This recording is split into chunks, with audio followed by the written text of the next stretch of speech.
बेटा आज हम क्लास 9th का चैप्टर मोशन डिस्कस करेंगे। मोशन में कुछ बेसिक कॉन्सेप्ट हैं, कुछ डेफिनेशन है बेटा, वो आपको क्लियर होनी चाहिए। जैसे आप मोशन को कैसे डिस्क्राइब करोगे, बेसिक लेवल पे। वैसे डिस्क्राइबिंग के लिए तो डायरेक्शन और स्पीड की डायरेक्शन, डिस्प्लेसमेंट किधर हो रहा है, डिस्टेंस जो भी है, और कहाँ से आप मेजर कर रहे हो, बहुत सारे पैरामीटर्स। बट अभी बेसिक लेवल पे हमको पढ़ना है क्लास 9th के लिए। अगर हम देखें तो इस चैप्टर का importance future point of view से जो बच्चे साइंस लेना प्रेफर करेंगे, फिजिक्स पढ़ेंगे 11th-12th में, तो बहुत ज़्यादा है। ये मैकेनिक्स यहीं से स्टार्ट होती है, ठीक है। तो आपको मैकेनिक्स के बारे में अगर अच्छे से समझना है तो ये चैप्टर मोशन के बारे में आपको इक्वेशन ऑफ मोशन कैसे होगा, कैसे इक्वेशन आई, ठीक है, किधर मूव कर रहा है, कौन सी वेक्टर क्वांटिटी है, कौन सी स्केलर क्वांटिटी है, रेफरेंस पॉइंट कौन सा है, रेफरेंस प्लेन कौन सा है, बहुत सारी चीज़ें जो आपको पता होनी चाहिए। बट इस लेवल पे अभी आपको स्टार्टिंग करनी है तो हम थोड़ा वो चीज़ डिस्कस करेंगे जो आपका रिक्वायर्ड है। डिस्क्राइबिंग मोशन, मोशन को डिस्क्राइब करने के लिए कौन कौन से पैरामीटर्स चाहिए। तो पहले तो बेटा रेफरेंस पॉइंट जैसे लिखा है ओरिजिन, रेफरेंस पॉइंट और ओरिजिन सेम है। सपोज अगर मैं बात करूं कि मैं स्कूल है, ठीक है, स्कूल है, ठीक है, आप बोलते हैं स्कूल की डिस्टेंस 5 किलोमीटर पे है। बेटा 5 किलोमीटर कहाँ पे है, किस डायरेक्शन में, समझ लो मेरी बात। अगर आप बोलते हो पॉइंट ए से 5 किलोमीटर डिस्टेंस पे, तो 5 किलोमीटर डिस्टेंस पे, ये सपोज 5 किलोमीटर डिस्टेंस पे आपका स्कूल है, तो हम किधर जा रहे हैं, एक स्ट्रेट लाइन में मेजर कर रहे हैं। कितना डिस्टेंस मेजर कर रहे हैं, 5 किलोमीटर। अगर मैं पॉइंट बी से कहूँ तो आप खुद जवाब दे सकते हैं, पॉइंट बी से डिस्टेंस ज़्यादा होगी बेटा, कम होगी। आई थिंक आपको पता होगा कि मोर देन 5 किलोमीटर होगी। अगर मैं पॉइंट सी से बात करूँ, इस पॉइंट से, तो आपसे अगर पूछूँ कितनी डिस्टेंस है इसकी बेटा, तो लेस देन 5 किलोमीटर होगी। तो मीनिंग क्या है, अगर हमको मोशन डिस्क्राइब करनी, ठीक है, तो मोशन डिस्क्राइब करने के लिए हमें डायरेक्शन स्ट्रेट लाइन है कि सर्कुलर है, कैसे हम जा रहे हैं, साथ में रेफरेंस पॉइंट। रेफरेंस पॉइंट को हम ओरिजिन बोलते हैं कि कहाँ से आप बता रहे हो कि आपका जो मोशन डिस्क्राइब कर रहे हो, अगर बोल रहे हो 5 किलोमीटर है, उसको आप कहाँ से मेजर कर रहे हो। So for describing the complete motion you will require the reference point, that is also known as origin point. What is origin point or reference point? The point from which we measure all the distances is known as reference point या origin point, ठीक है। और इसको अगर हम बोलें describing motion के लिए कौन कौन से पैरामीटर्स चाहिए, तो you should know the reference point and the destination point and the direction of travel, either it is straight line और इट इज ना कर्व मोशन, तो वो सब आपको पता होना चाहिए। तो डिस्क्राइबिंग मोशन के लिए सब पैरामीटर्स होने चाहिए।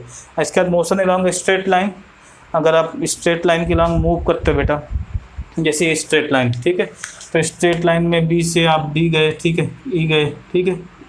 तो अगर आप स्ट्रेट लाइन में मूव करते हो तो इसका मीनिंग क्या है, वो मिनिमम डिस्टेंस है बिटवीन 2 पॉइंट, 2 पॉइंट के बीच की जो डिस्टेंस होती है मिनिमम होती है, तो उसको हम बोलते हैं स्ट्रेट लाइन मोशन। जैसे आप अगर इस ए से, सपोज स्कूल एस है, अगर आप इसको ऐसे जा रहे हो तो 2 स्ट्रेट लाइन हो गई, या इसको हम कर्व भी बोल सकते हैं। ऐसे जा रहे हो तो ये आपका अलग मोशन हो गया। तो आप देखोगे ए टू एस जाने के बहुत सारे तरीके हैं। तो जो स्ट्रेट लाइन मोशन है, अगर एक सिंगल स्ट्रेट लाइन बनाए तो यही आती है, ये मिनिमम है, इससे मिनिमम आपको कोई डिस्टेंस नहीं मिलने वाली, ठीक है। तो स्ट्रेट लाइन मोशन का मीनिंग क्या है, when a particular object move on a straight line without bending और विदाउट टेकिंग अ टर्न, किसी टर्न के लिए बिना वो जब स्ट्रेट लाइन में मूव करता है तो उसको हम बोलते हैं स्ट्रेट लाइन मोशन। इसका बेटा नेक्स्ट है uniform motion and non uniform motion. Uniform motion क्या है और नॉन यूनिफॉर्म मोशन क्या है। अगर आप बात करो, जब आप कार चलाते हो तो अगर आप कांस्टेंट स्पीड से जा रहे हो या कांस्टेंट वेलोसिटी से जा रहे हो, वेलोसिटी की हम बात अभी नहीं करेंगे, स्पीड की बात करते हैं, मैग्नीट्यूड की।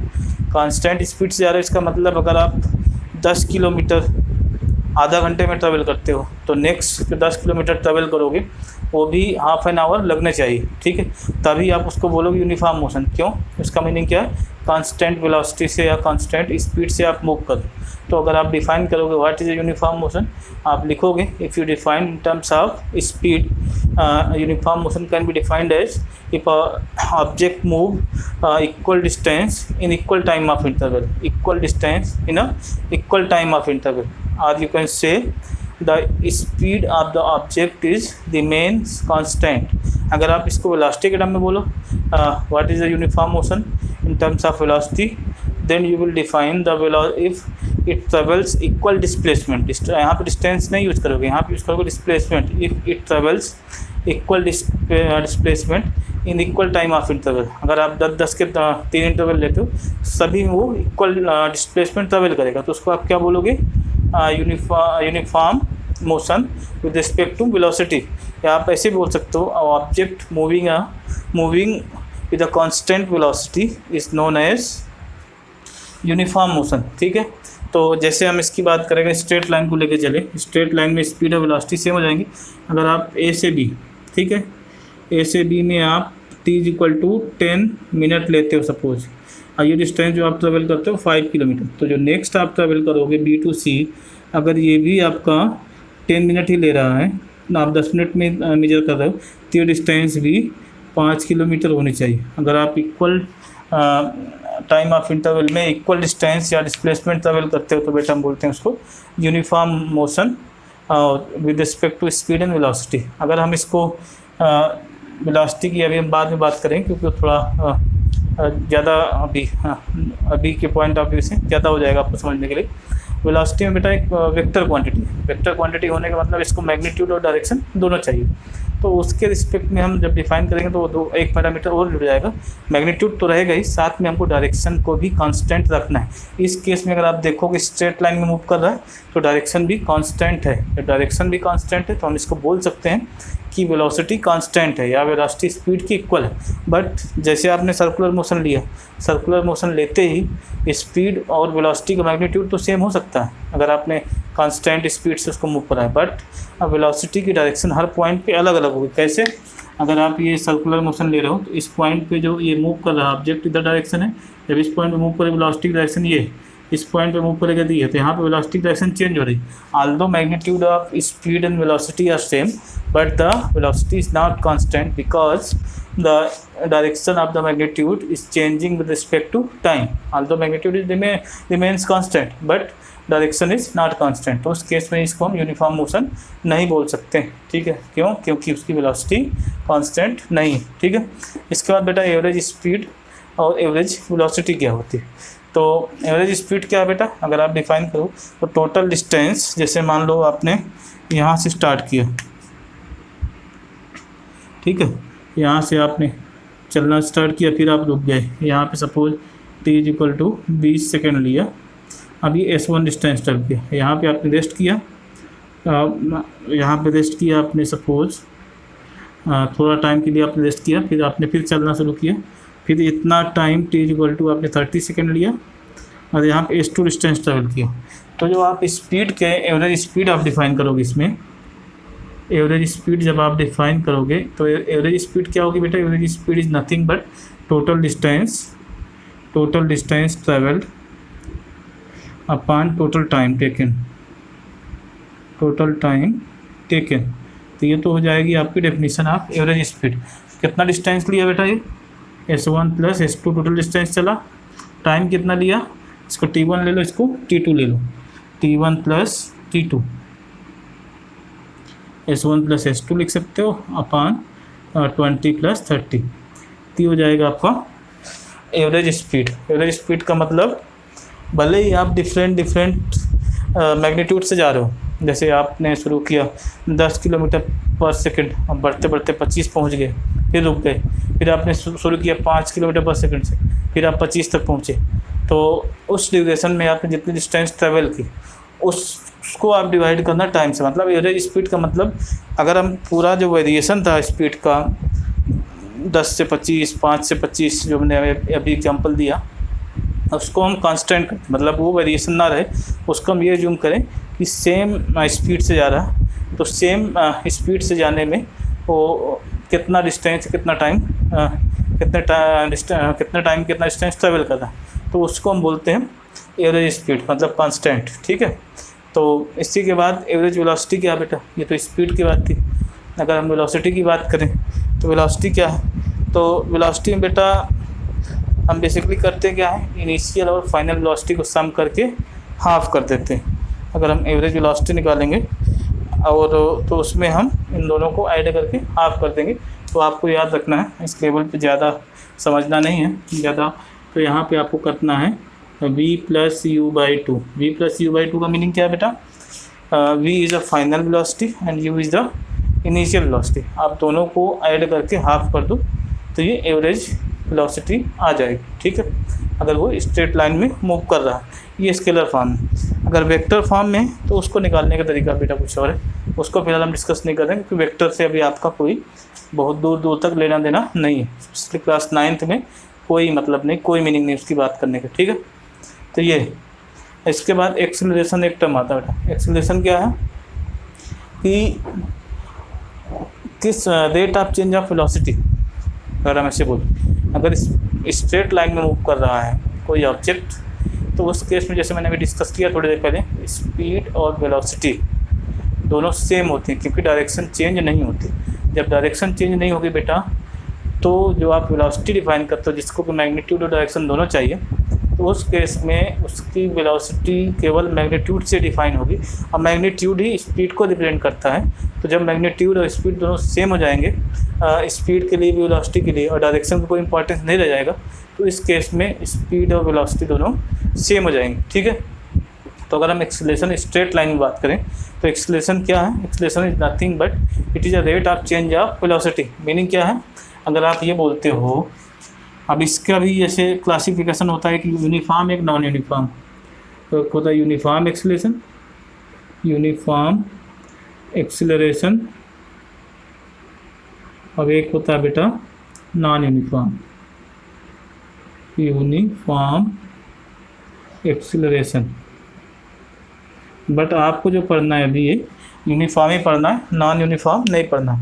तो यूनिफॉर्म का मीनिंग क्या है, जो rate of change of velocity है वो इक्वल टाइम इंटरवल में सेम रहेगी। जैसे यूनिफॉर्म स्पीड आपने पढ़ा था, if the object travel equal distance in equal time of interval then it is known as uniform speed. अगर इसी को आप एक्सेलरेशन में डिफाइन करोगे, इफ़ द स्पीड या वेलोसिटी, हम स्ट्रेट लाइन की बात कर रहे हैं, बार बार मैं स्ट्रेट लाइन फोकस कर रहा हूँ, इफ़ द वेलोसिटी डिफरेंस और speed difference along straight line is constant for same time of interval is known as uniform acceleration. And what is a acceleration? It is the rate of change of velocity. तो थोड़ा देखो समझो, मैं और explain करता हूँ, समझने की कोशिश करो। इसमें जैसे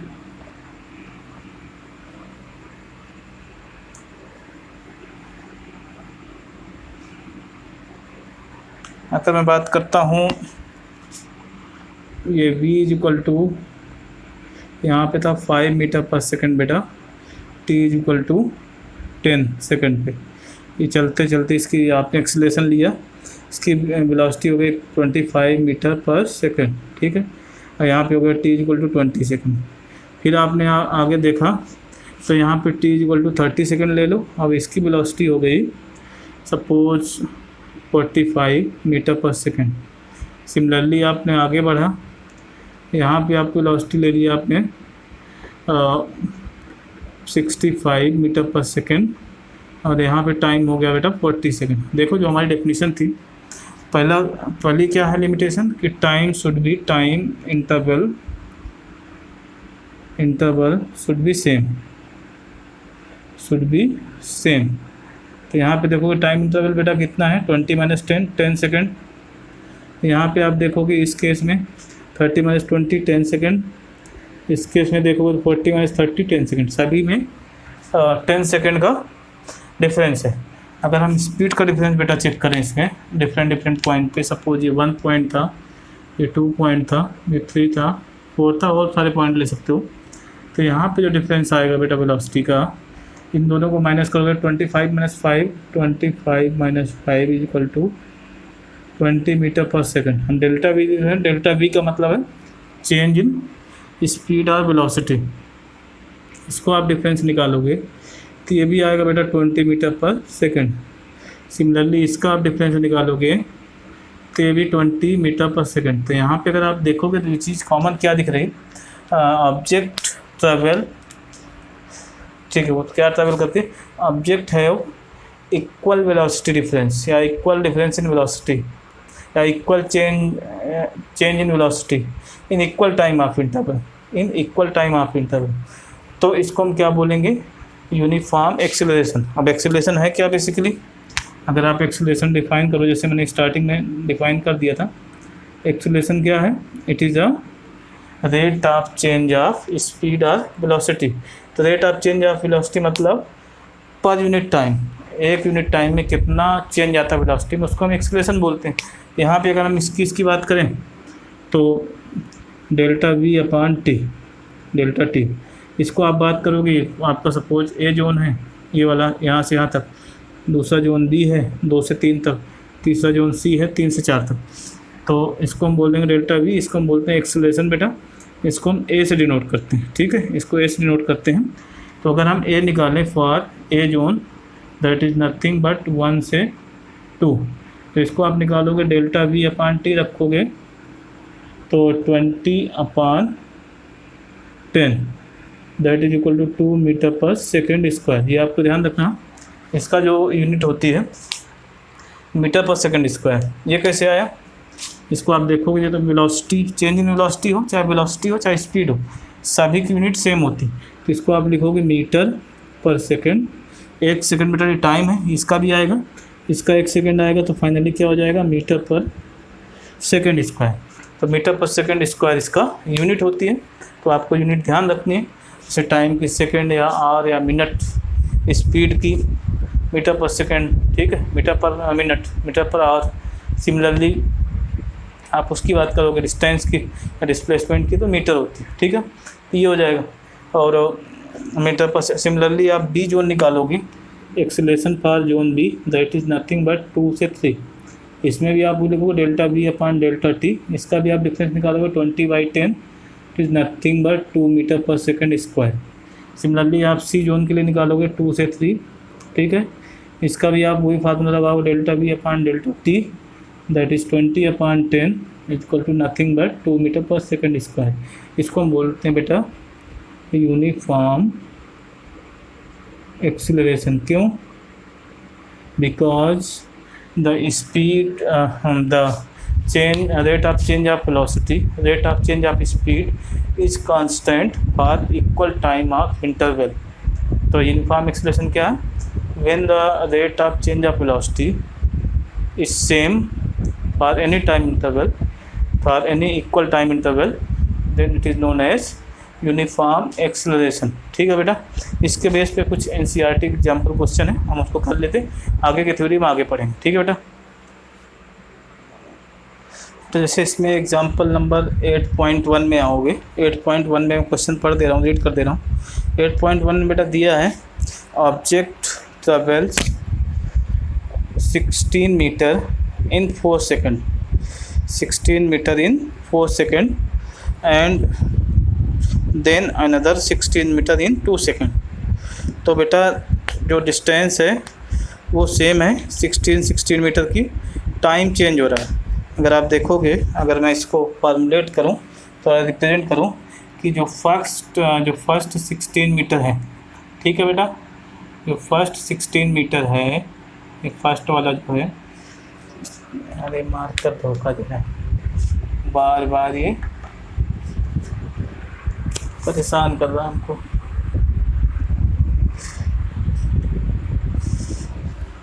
ठीक है बेटा, अगर मैं फर्स्ट की बात करूं, 16 मीटर ही ट्रैवल करने में, ये एग्जांपल 8.1 है। 16 मीटर ट्रैवल करने में कितना टाइम लेता है, 4 सेकेंड। ठीक है, और नेक्स्ट फर्स्ट में नेक्स्ट जो 16 मीटर ट्रैवल करता है ये करता है 2 सेकेंड में। ठीक है, तो आपसे पूछा है what is,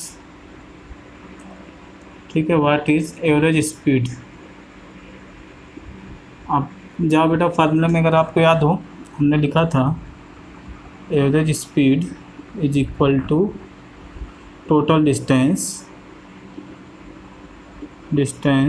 upon total time, ये लिखा था बेटा, याद करो पीछे थ्योरी में टोटल डिस्टेंस क्या थी, S1 plus S2 upon T1 plus T2, ये हमने किया था पूरा। अगर आप इस टाइप का फार्मूला डिराइव किया था तो ये आपका S1 हो जाएगा बेटा, ये S2 हो जाएगा, और ये T1 और ये T2। तो क्या करोगे आप 16 प्लस 16 अपॉन 4 प्लस 2, तो कितना हो जाएगा 32 अपॉन 6। इसको आप सॉल्व कर दो, 2 3 6 16, तो 16/3 मीटर पर सेकेंड।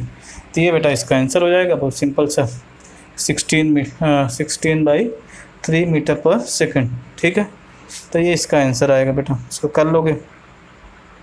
अगर हम 8.2 की बात करें बेटा, ठीक है, तो 8.2 में जो क्वेश्चन है, the odometer of a car reads 2000 kilometre at a start of a trip and odometer बेटा बेसिकली है क्या, वो डिस्टेंस मेजर कर रहा, कितना डिस्टेंस ट्रेवल कर रहा। ठीक है, तो ये एग्जांपल नंबर 8.2 है बेटा। 8.2 क्या है, ओडोमीटर रीड्स, स्टार्टिंग में जो रीडिंग थी बेटा वो मैं क्वेश्चन पढ़ दे रहा हूँ पहले एक बार, इससे ज़्यादा बेटर होगा।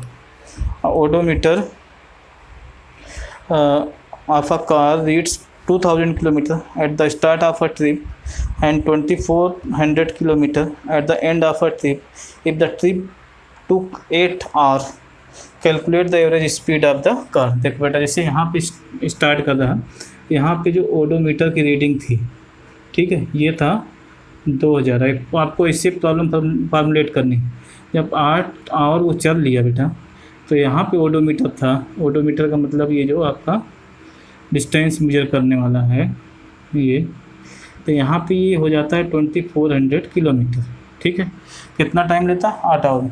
आपसे पूछा एवरेज स्पीड क्या है उसकी। अब हो सकता है जब ये यहाँ से चला हो स्टार्टिंग से 2000 किलोमीटर, जब उसका रीडिंग थी ओडोमीटर की, जब वो 2400 किलोमीटर तक चला तो कभी तेज़ चला हो, कभी धीमा चला हो, ठीक है, कभी रुक गया हो, ठीक है, जो भी किया हो पता नहीं, लेकिन स्पीड हो सकता है यूनिफॉर्म ना हो।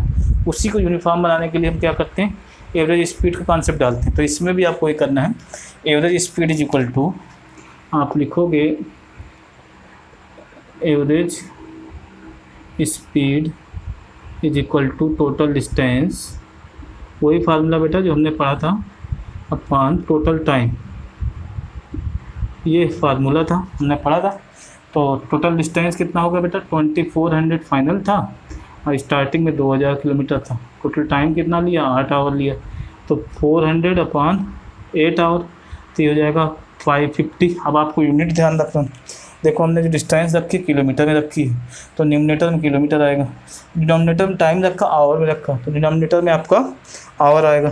तो आप इसका जो यूनिट रखोगे 50 किलोमीटर पर आवर, मतलब उसकी एवरेज स्पीड क्या, 50 किलोमीटर पर आवर। ठीक है बेटा। सिमिलरली आपका 8.3 एक क्वेश्चन है, 8.3 उसको भी हम कर लेते हैं, छोटे छोटे क्वेश्चन है।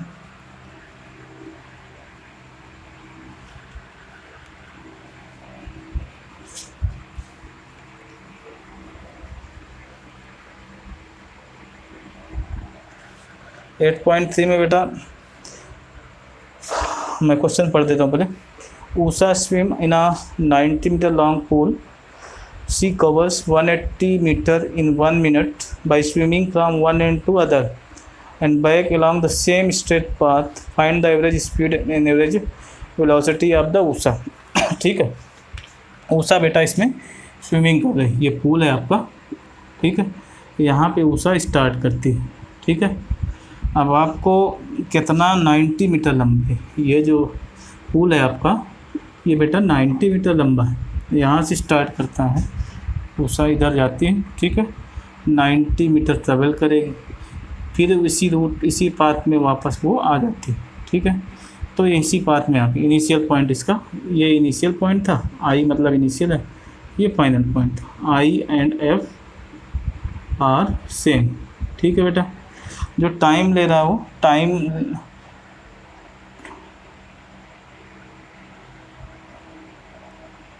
ठीक है, तो जो टाइम ले रही बेटा, टाइम है इसका इन 1 मिनट, ठीक है। ये पूरा डिस्टेंस कितना आने जाने का, इधर से जाने का फिर आने का, ये टाइम जो लगता है 1 मिनट, ठीक है। अगर हम बेटा एवरेज स्पीड की बात करें, देखो एवरेज स्पीड का जो हमने फार्मूला पढ़ा था, total distance upon total time, ये हमने फार्मूला पढ़ा था। टोटल डिस्टेंस कितना बेटा, 90 + 90, या इसको बोल सकते हैं 180। ये कहाँ से आया, 90 + 90 मीटर, अपॉन टाइम कितना दिया 1 मिनट, इसको लिख सकते हो 180 अपॉन 1 × 60 क्यों किया, क्योंकि मीटर मिनट को हमने सेकंड में कन्वर्ट किया। ऊपर आएगा मीटर, नीचे आएगा सेकंड, तो इसको कैंसिल आउट करोगे बेटा तो ये हो जाएगा 2 मीटर/सेकंड। तो इसकी बेटा एवरेज स्पीड जो आई 2 मीटर/सेकंड। अब इसी में पूछा एवरेज वेलोसिटी, एवरेज वेलोसिटी कितनी होगी बेटा, ये आपको बताना है कितनी एवरेज वेलोसिटी होगी। तो एवरेज वेलोसिटी के लिए बेटा हम क्या करते हैं, अगर आपने देखा हो u+v/2 इनिशियल और फाइनल वेलोसिटी अपॉन 2 हम करते थे, ठीक है। बट अगर आप यहाँ से 0 से स्टार्ट किया फिर यहाँ पे आ गया 0 पे, ठीक है, तो इनिशियल और फाइनल दोनों 0 0 है, 0 + 0 अपॉन 2 0 आ गया। वैसे फार्मूला क्या है, displacement, total displacement upon time, ये होता है बेटा फार्मूला। डिस्प्लेसमेंट क्या है, डिस्प्लेसमेंट बेटा क्या है ये आपको समझना है। डिस्प्लेसमेंट क्या होता है, डिस्प्लेसमेंट क्या है, डिफरेंस बिटवीन, इसको आप नोट कर लो, difference between initial and final point. Meaning क्या है, अगर जैसे ऑब्जेक्ट ए यहाँ से यहाँ पहुँच गया तो एक स्ट्रेट लाइन से आप ज्वाइन करो, इसको आप लिख लो ब्रैकेट में, इसको हम स्ट्रेट लाइन के रिस्पेक्ट में बात कर रहे हैं, straight line, along straight line. तो यहाँ से तो कर्ड है, हमें इधर नहीं जाना है, हमको इधर देखना है कि डिफरेंस कितना आ रहा है, मिनिमम डिस्टेंस, या इसको आप ऐसे भी डिफाइन कर सकते हो, displacement is a minimum distance between 2 points. अगर आपने बोला यहाँ से यहाँ गया फिर दोबारा यहीं पे आ गया, तो डिस्टेंस क्या हो जाएगा इनिशियल और फाइनल पॉइंट का, सॉरी डिफरेंस क्या हो जाएगा इनिशियल और फाइनल पॉइंट का, इसका और इसका 0 हो जाएगा। सेम यहाँ पे है 0, क्यों, क्योंकि वहीं पे तो है, जब कहीं गया नहीं आके फिर वहीं आ गया। जैसे आप यहाँ से स्कूल गए, स्कूल से फिर घर पे, सपोज घर के गेट से आपने बाहर निकले, बाहर निकलने के बाद स्कूल गए, स्कूल से फिर दोबारा आप घर के गेट पे आ गए, तो आप वहीं पे खड़े हैं जहाँ पे गए थे। तो डिस्प्लेसमेंट कितना हुआ, कितना आपने नेट डिस्प्लेसमेंट हुआ 0, वो डिस्प्लेसमेंट है क्या, फाइनल और इनिशियल पॉइंट का डिफरेंस, फाइनल पॉइंट भी वही है, इनिशियल पॉइंट भी वही, तो इसलिए 0 आ गया। तो सेम यहाँ पे है, फाइनल और इनिशियल सेम है, तो इसकी डिस्प्लेसमेंट हो जाएगा इसका 0। टाइम आपको जो भी लेता है 1 मिनट, उससे हमारा मतलब नहीं है, या 60 सेकेंड, ठीक है। तो इसको लिख सकते हो 0/60, फाइनली 0 मीटर/सेकंड। तो इसका जो स्पीड आएगी बेटा, एवरेज स्पीड, वो 0 मीटर/सेकंड आएगी, ठीक है। तो ये इसका स्पीड का कॉन्सेप्ट है। यहाँ जो न्यूमेरिकल है, इसमें न्यूमेरिकल इतने थे। इसके बाद बेटा हमने डिस्कस किया था एक्सेलरेशन। एक्सेलरेशन क्या है, हमने डिस्कस किया था rate of change of velocity.